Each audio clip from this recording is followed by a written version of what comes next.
drivers in central Iowa may have a tough time reaching their destination today.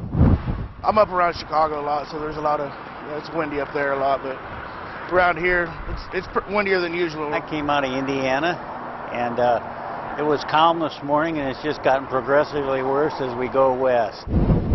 Gusts so high that some are losing control of their vehicles. A trailer headed westbound on I-80 flipped over because of the wind, knocking out items inside and sending multiple fire crews to assist.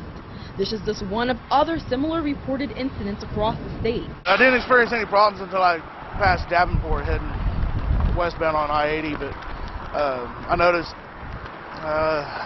it was around Davenport, there was a semi blown over in the median.